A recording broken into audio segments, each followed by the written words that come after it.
That would be in trying to solve a problem. But I never let a problem overwhelm me. It's always been a habit of mine to be enthusiastic about a job.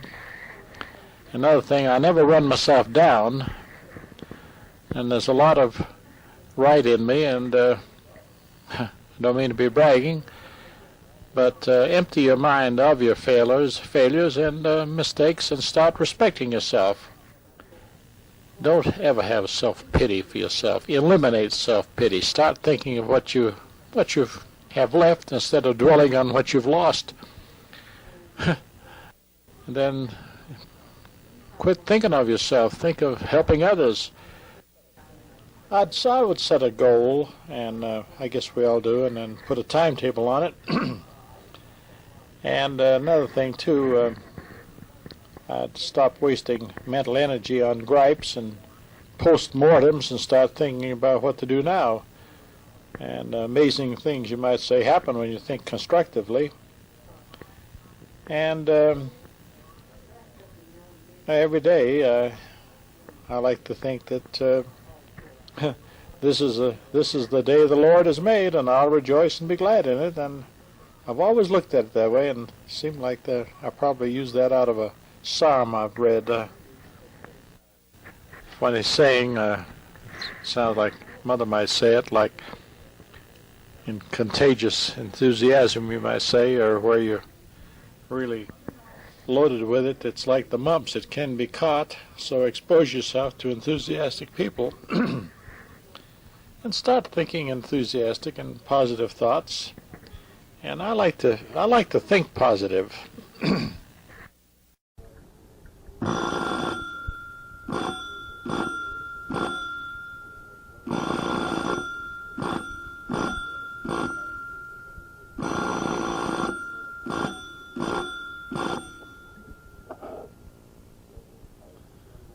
That was the sound of the old telephone, as best I could reproduce it, on the old farm up in Landaff, New Hampshire, around 1920. And this is your grandpa and your father, of course, to whoever's listening, and your great-grandpa.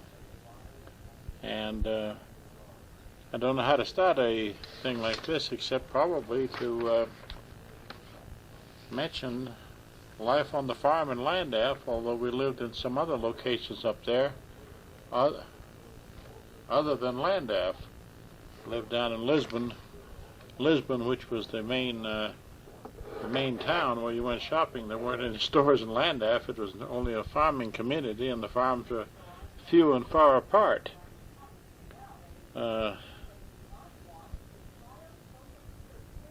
Most of them, in fact, there wasn't even any electricity ran up through there. Any houses on the road we lived on had none, so we depended on lamps and so forth, as I believe I mentioned in some of this written up stuff here. I'm going to stop now and rerun this to see how it's recording before I go any further. Well, okay, it sounded as though I'm doing fairly well. I tried putting cleaning heads on this thing, and they did make some difference. I hope that we're going to get a clear recording out of this. These recordings are for 90 minutes, so we're going to have to fill some time in.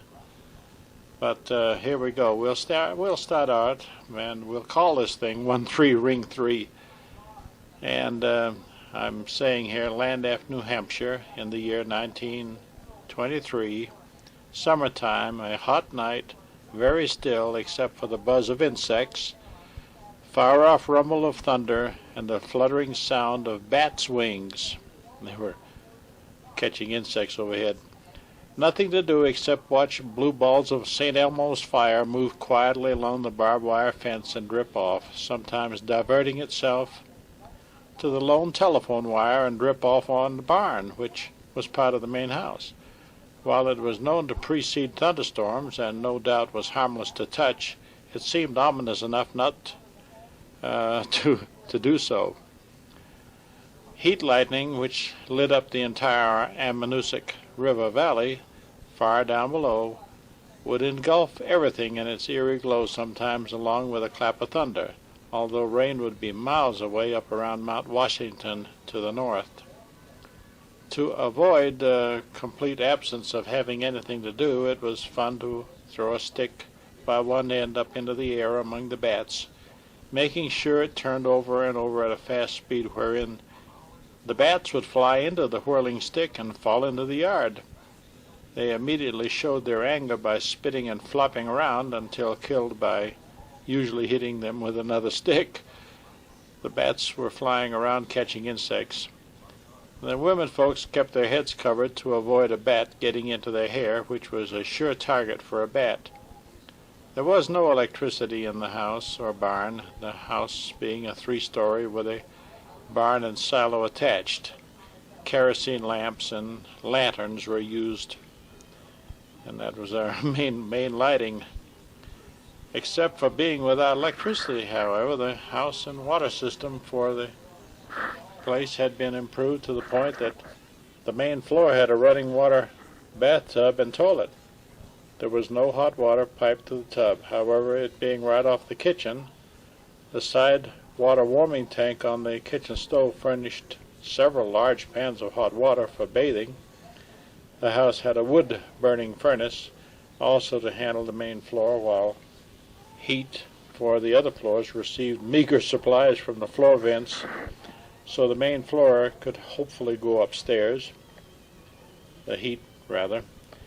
A unique method of outhouse was built onto the back of the house, being 3 stories in height, with each 4-hole seat being set back, beginning on the first floor and then second and sat back approximately 4 feet, and then third 4 feet back of those below. Water was spring water, ran from a natural spring through a lead pipe, the spring being located across the main road up on a hillside, and it caused the pressure to be good and took care of a watering trough in the barnyard as well as the house. That's page 1. Now let's go to page 2. This was really, I was really making notes about writing a little book later. Okay, here we are again. Winter in Lisbon and Landaf. Got to get our seasons in, you know. Got its first licks in about October the 15th. Seasons back then were rough and lived up to the expected snow cover until melting began in earnest around May the 15th. The famous May flower, that was a pink flower, would poke its bloom through the snow or wherever a break in the snow allowed it. Sometimes the cold nights allowed it to survive for its somehow. The cold nights allowed it to survive for its short season. Dead of winter travel was by horse-drawn sled. Attending school in Lisbon was due to it being the only school available and all downhill to get there from Landaf. By using skis and cutting through a big forest at the back end of the farm, it cut off about 10 miles of travel. Getting back up to the farm was accomplished by skiing across town, across country style, and catching hold of a logging team being pulled up the hill into Landaf. And they usually had 4 workhorses doing that. Riding in a sleigh without freezing was to put a lighted lantern under the bear rope, protect your face with a knitted scarf, and breathe through it. Temperatures rarely got above the 30 degrees most of the winter, and would drop to 40 degrees below zero quite often. You learn to live with zero weather mixed with humidity, and you dress for it. Long fleece-lined underwear was a must for both men and women. The wash would hang on the line frozen as hard as a board, but during the next sunny day, thaw out and dry. Wood for heating was planned for almost from spring until the first snowfall. We used limbs cut from logging operations, hauling it to just to the house yard, and cutting it up with a buck saw, and that was usually done in the woodshed, and I did a lot of it. Splitting larger pieces by axe was sometimes with a wedge if too many knots. Piling it all up in the woodshed. Considering a wood stove and furnace were using the wood, It always held out through the winter. The kerosene hand-lifted heater came in very handy when a room had to be heated, such as a bath. Even though a furnace was available, it could not handle all the main floor. Any area downstairs, such as living, was not used until summer.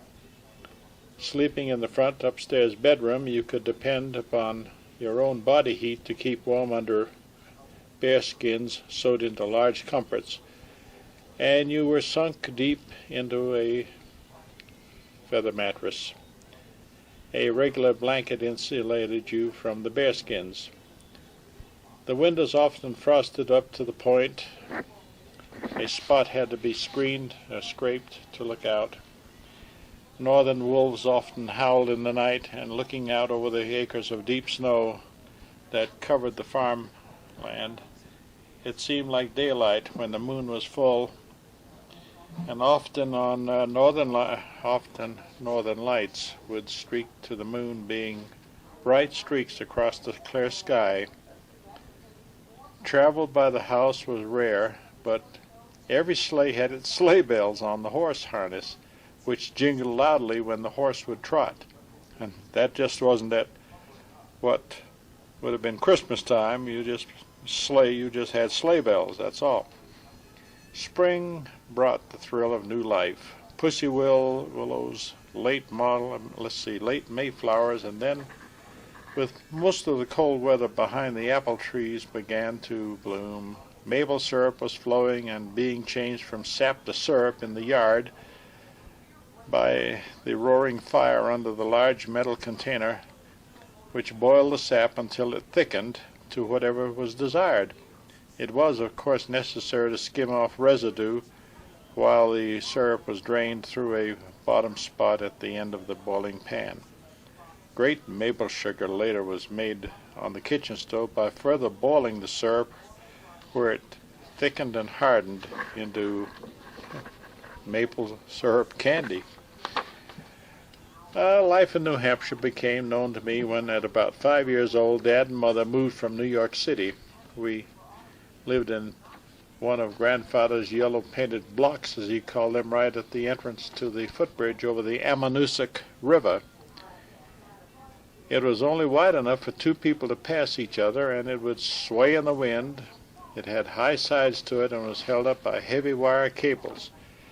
We children would get out in the middle of it and begin to jump up and down until the bridge would begin to hump and down, up and down, and in a swaying motion. It was fun, and it was probably 50 feet above the river itself. Nothing was built too close to the water, because in the spring ice would begin to break up with a rumble heard for miles, and anything in its way went with it. Water under the bridge was dark and deep. Further upriver, right in the middle of Lisbon, there was a dam and another bridge built for heavy traffic of log teams, and not many cars in those days. My father had an EMF touring car. It had to be cranked to start, and once it broke his arm when it backfired as he was cranking it. Cranking broke many people's arms. From most all models of cars in those days, self-starters had not been invented yet. At least they hadn't got to Lisbon. Dad and Mother moved to Providence, Rhode Island when I was going on 6. When I became 6, it was to start the first grade in Lisbon, the Lisbon Public School. My Aunt Violet was a 4th grade teacher who I later found myself in her class. The school had 12 grades. I traveled between schools in Lisbon and Providence to the point to this day I can barely remember the names of the Providence schools. My second year was in Providence School, then back to Lisbon for a summer, and then back to Providence to a Vesey Street school. Vesey Street was 3rd grade, and where the entire area was Portuguese, and the teacher spoke to me in English, and the rest of the class was in Portuguese. Back in Lisbon and 4th grade, then the 5th, partly where French was being taught because so many workers in Lisbon were French, and we were so close to the Canadian border where everyone spoke French. I only stayed in the 5th a few months when it was time to go back to Providence to start all over again in 5th grade. Living in Providence is really a story in itself, so we'll let that be later. The janitor in the school in Lisbon was Mr. Whipple, and he ran a tight ship in that he kept leather belts and buggy whips in his basement room, and one room was for whipping unruly students or anyone who provoked his wrath. He was a big fat man, and on whipping day the basement windows of the whipping room were open so all could hear the screams and the cracks of the whips or belts. It did not happen often because everyone could hear and certainly didn't want it to happen to them. In 1922 we were not living in the farmhouse, and we had lived in several places around Lisbon, and one was at the top of Ash Hill, which really was, it really was a mountain, but we weren't all the way up. And it was a rough new house with a spring-filled well in the basement, and water in the kitchen was by a hand pump at the sink, and it had to be primed every morning by pouring a little water down into the pump, and it held pretty well all day. The barn was back of the house to one side, and from it began the rest of Ash Mountain. Many times bears would come down and tear up old logs out back, scaring Ned, our only horse at that time. He would about kick his stall down. My grandmother would run out, my grandmother, poor thing, I beg your pardon, my grandfather would run out and with an axe, and along with his shouting, no bear ever got his head split open. Grandpa was the size to match the bear, probably in strength anyway. They took off, of course, and I roamed the mountains with various rifles. You could rent them for 75 cents a day, any size you wanted, and I used to roam all over the mountain just shooting at targets mainly. I never ran across a bear at that location. Ned had such a fear of bears, and all horses did, that if you were driving with the buggy and he smelled a bear off to one side in the woods, he would suddenly stop dead in his tracks, and nothing would start him until the bear left. So much until next time here. 1, 2, 3, 4, and we're going to start reading off some old family history now.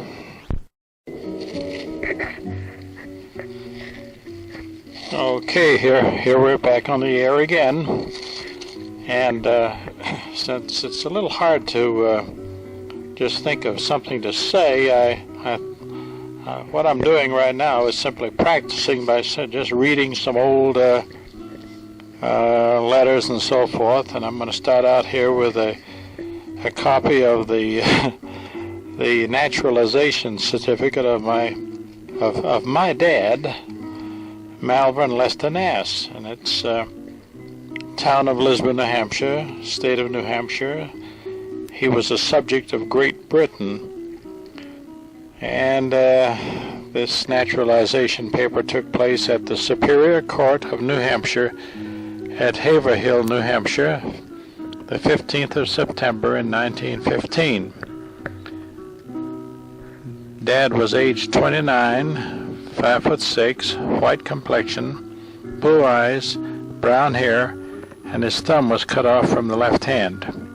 His wife, Olga Marie, was 28, and at that time they had 3 children: Bernard Malcolm Nass, that's me, 5 years old, Theodore Yelmer Nass, 4 years old, and Howard Linwood Nass, 2 years old. And Olga Marie Nass, my mother, is really a story in herself. She's a wonderful woman, just like your grandma's mother. Was one of the great women of those days. So here we go now.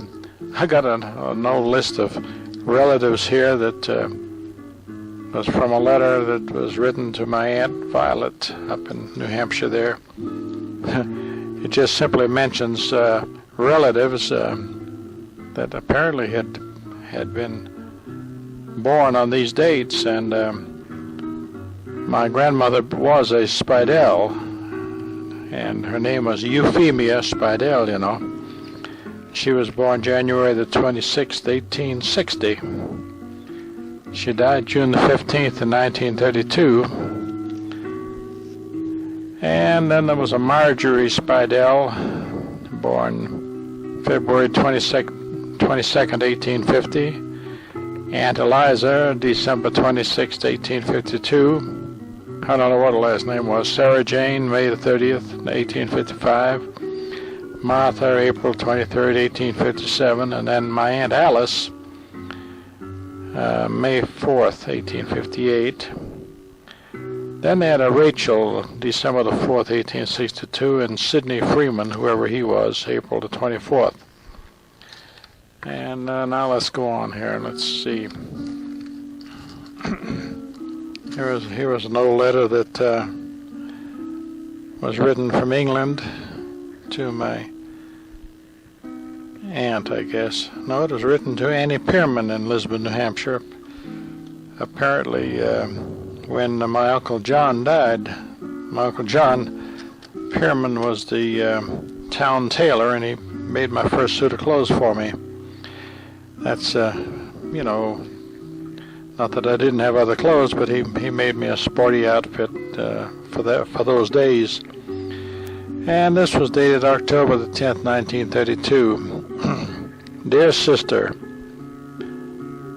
and this, by the way, this letter came from Stanley Villa, 22 Corser Street, Old Swineford, Stourbridge, Worcester, England.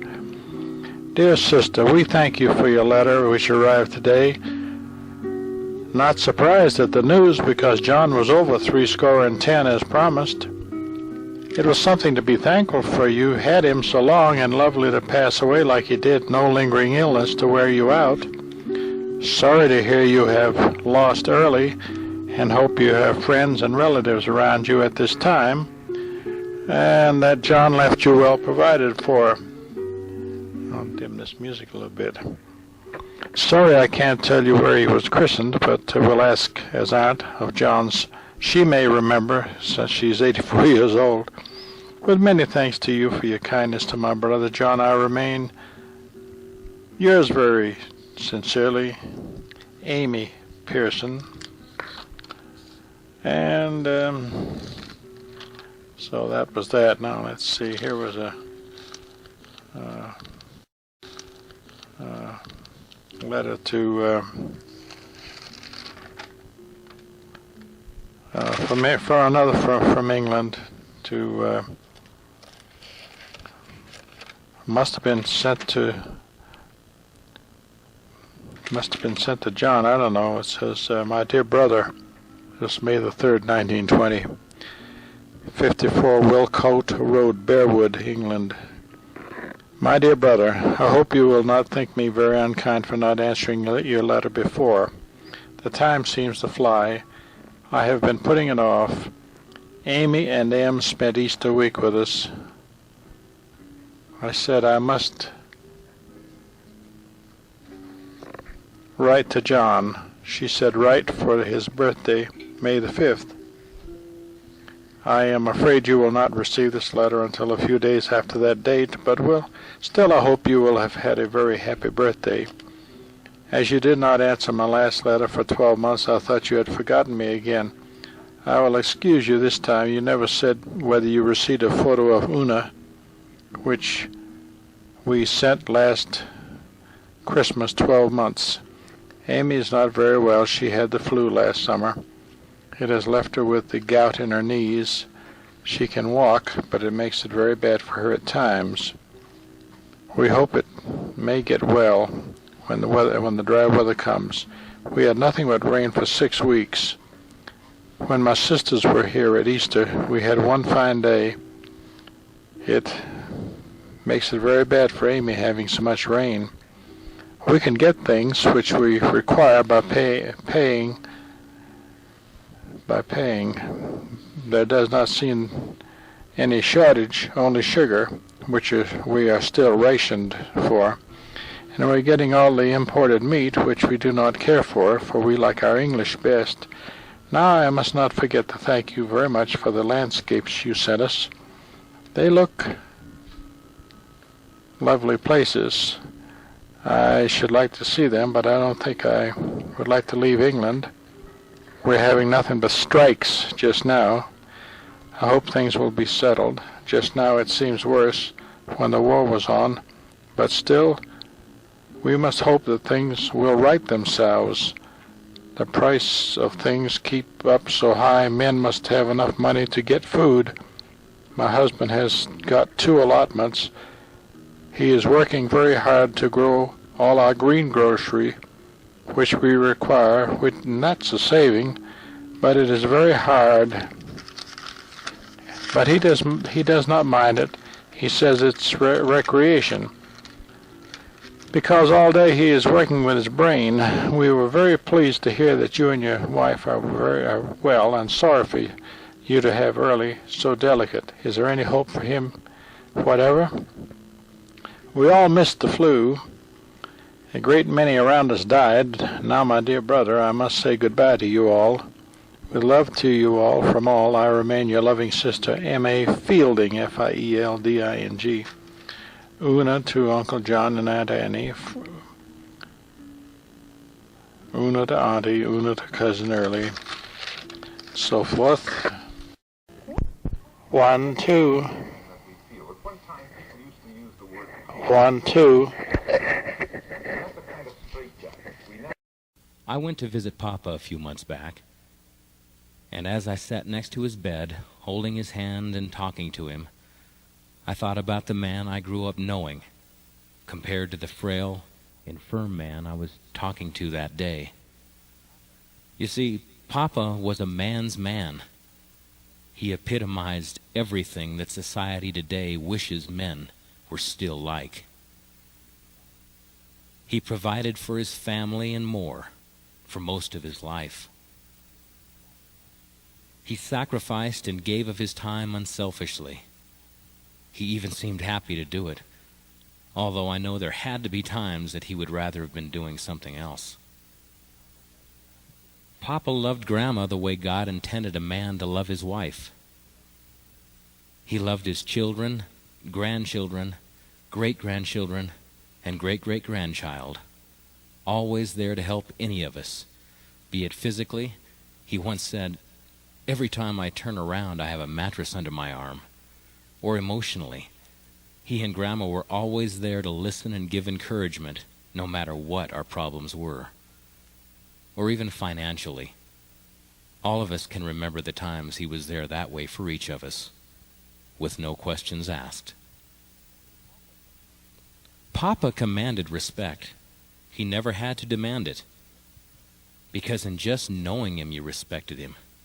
The two went hand in hand.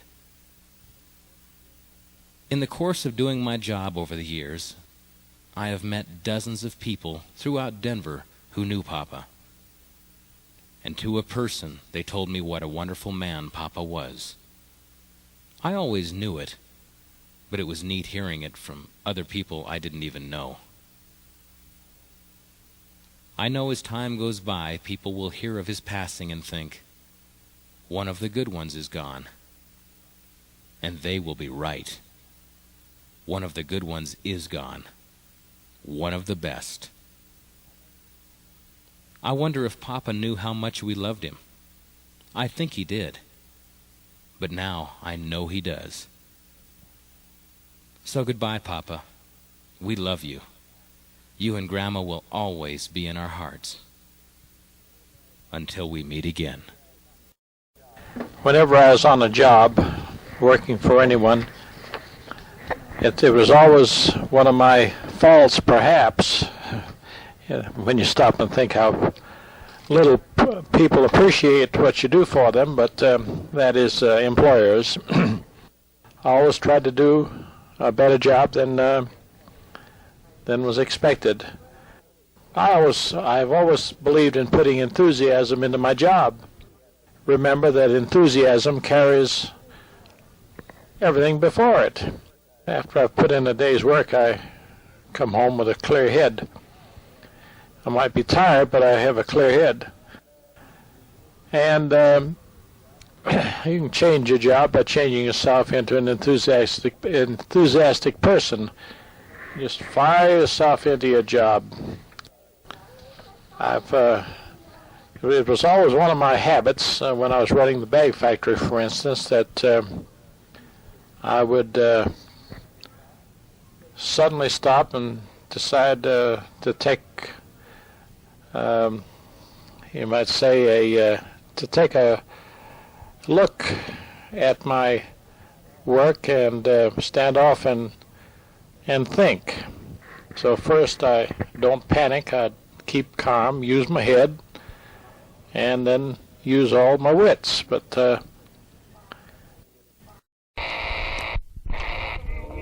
you tell her you had to hurry and get it fixed? 1, 2, 3, 4. 1, 2, 3, 4. 1, 2, 3, 4. And I filled in with a little bit of music off of this long range. 1, 2, 3, 4. 1, 2, 3, 4. 5, 6, 7, 8. 2, 3, 4. 1, 2, 3, 4.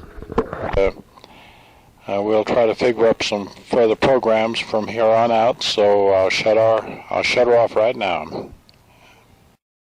No, just hang up and I'll hang up and then I'll ring you back. Okay. 1, 1.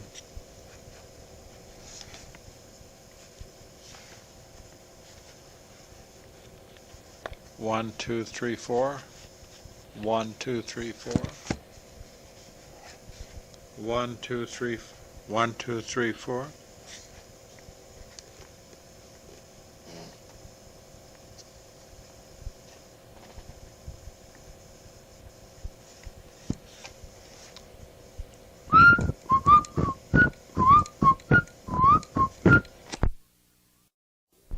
Now let's see where we are. Here we go. Well, here a while back I made my mind up that everybody probably wonders how I think about various things, and one of the things is that whenever I was on a job working for anyone, it was always one of my faults, perhaps, when you stop and think how little people appreciate what you do for them, but that is employers. But it was always my, just one of my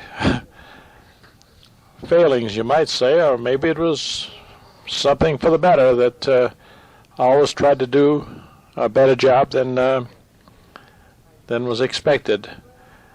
But at any rate, I've always believed in putting enthusiasm into my job. So first, and this is my way of thinking, remember that enthusiasm carries everything before it. Learn, in other words, learn to fail forward. Don't fall forward, just fail forward. Yep, now, see? Okay, I was just about ready to throw you out the window. So be cautious. After I've put in a day's work, I come home with a clear head. I might be tired, but I have a clear head. And you can change your job by changing yourself into an enthusiastic person. Just fire yourself into your job. And, so much for that. And it's a funny thing. It was always one of my habits when I was running the bag factory, for instance, that I would suddenly stop and decide to take, you might say, to take a look at my work and stand off and think. So first, I don't panic. I keep calm, use my head, and then use all my wits. But that would be in trying to solve a problem. But I never let a problem overwhelm me. I always figured just like this tape recorder, I have just got through taking it completely apart, only to find out that the trouble was a small screw had fallen out and it kept getting across the mic that goes with the machine on the inside. After I got that, I found that I couldn't get the thing to receive, so I took it apart again, spread it out all over the desk here, and I found that the receiving button wouldn't go down with some certain rolls of tape, but I got around that by plugging up the hole by simply putting a piece of clear plastic across it, and now I'm recording on these tapes that Bobby got me, and this is really the number 2 tape. And let's see now. What else can I say about this? Actually, it's always been a habit of mine to be enthusiastic about a job. Another thing, I never run myself down, and there's a lot of right in me, and I don't mean to be bragging, but empty your mind of your failures and mistakes, and start respecting yourself. And here's another thing too I often think about, and that's self-pity. And don't ever have self-pity for yourself. Eliminate self-pity. Start thinking of what you have left instead of dwelling on what you've lost. Sit down and write your assets on a piece of paper. And then quit thinking of yourself. Think of helping others. And actually, in running a plant, I was never afraid to have someone coming along that could fall into my footsteps or fall into a higher job in the plant that it was my power to give. That is, if the man actually showed the same sort of thinking that I seem to have. And let's see now what else. I would set a goal, and I guess we all do, and then put a timetable on it. And another thing too, I'd stop wasting mental energy on gripes and post-mortems and start thinking about what to do now. And amazing things, you might say, happen when you think constructively. And every day I like to think that this is the day the Lord has made, and I'll rejoice and be glad in it. And I've always looked at it that way, and it seemed like I probably used that out of a psalm I've read. A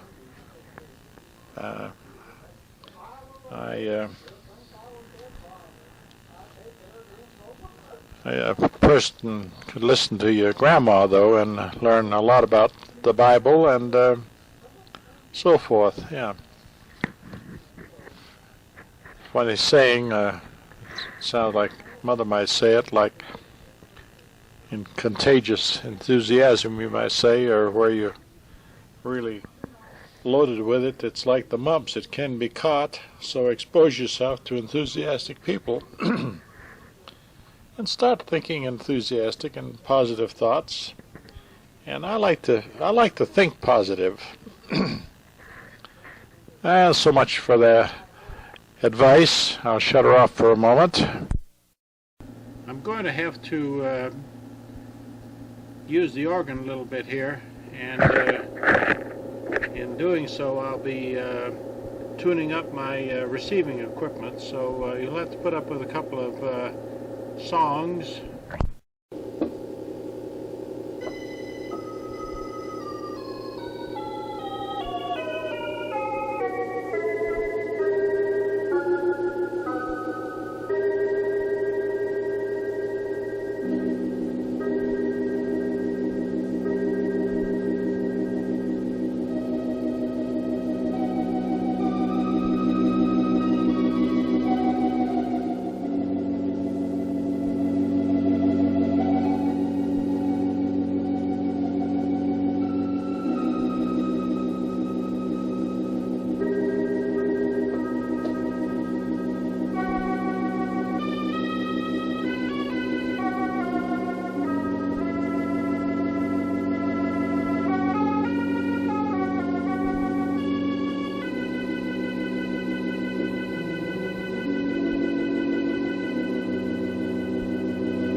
since this is memories, we'll see if we can play memories, parts of it anyhow.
I'm not going to try to play those songs over again. We have to learn how to handle these things sometimes, and I noticed that I was picking up the sound of the revolving Leslie speaker along with the music.